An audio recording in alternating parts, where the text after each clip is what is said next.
គិតថាជីវិតរបស់យើងមកម្នាក់ឯង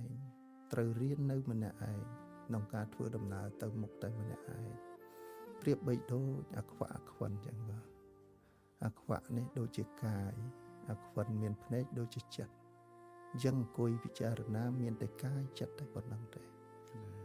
ជើងមកក៏ម្នាក់ឯងទៅវិញក៏ម្នាក់ឯងម្ល៉េះឲ្យរៀនរស់នៅម្នាក់ឯងបងគ្រូចិត្តមានន័យថាម៉េចហើយដើម្បីបានពិបាកក្នុងការគ្រប់គ្រងចិត្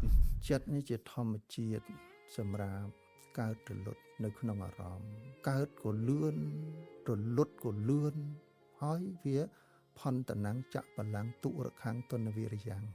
ពិបាកក្នុងការទូមានហើយក៏ពិបាកក្នុងការរក្សាដែរកណាអញ្ចឹងបានត្រូវការសេចក្តីអត់ធន់ត្រូវសតិនិងបញ្ញាក្នុងការទូមានចិត្តនេះពាក្យថាធម្មពលចិត្តពុទ្ធលោក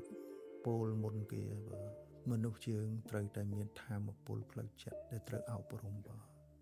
អញ្ចឹងការអប់រំចិត្តគឺការរក្សានៅឥន្ទ្រីរបស់យើងឲ្យឃ្លាវខ្លាកិលេសទុនខ្សោយយើងคล้ายទៅជាមនុស្សមង្គលចឹងមនុស្សមង្គល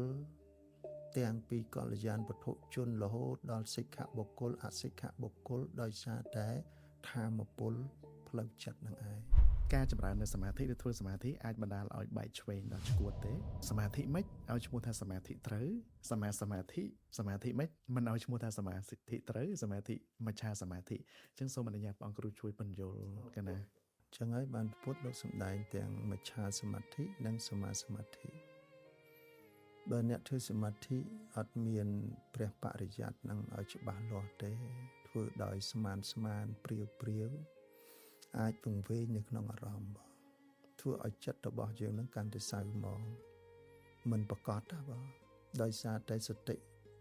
បញ្ញានឹងវាអត់កើតត្រង់អី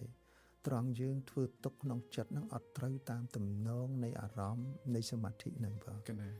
ម្ល៉េះឲ្យអត់កើតសតិបញ្ញាបើអត់កើតសតិបញ្ញាកើតនៅសភាវៈមួយដែរប៉ុន្តែសភាវៈនឹងខុសរបៀបខុសយ៉ាងណារបៀបខុសរបៀបរវើរវាយរបៀបនិយាយមកវាអត់ត្រូវតាមពុទ្ធិការបស់ព្រះសម្មាសម្ពុទ្ធវាប្រកបទៅដោយទិដ្ឋិនិងមាអ្នកដែលខ្លួននឹងចេះមួយយកមួយទៅទៀតយ៉ាងណាហ្នឹងហើយអញ្ចឹងអាចខុសបានបើអញ្ចឹងត្រូវការសមាធិនេះពុទ្ធលោកឲ្យត្រូវរឹសនៅកល្យាណមិត្តគ្រូបងកណាគ្រូនឹងតើតមានទាំងព្រះបរិយ័តទាំងការបដិបត្តិទាំងសមថៈទាំងវិបស្សនាច្បាស់លាស់ទើបអាចធ្វើនៅបទបង្ហាញនៅក្នុងសមាធិបស្សនាឲ្យស៊ីជម្រៅ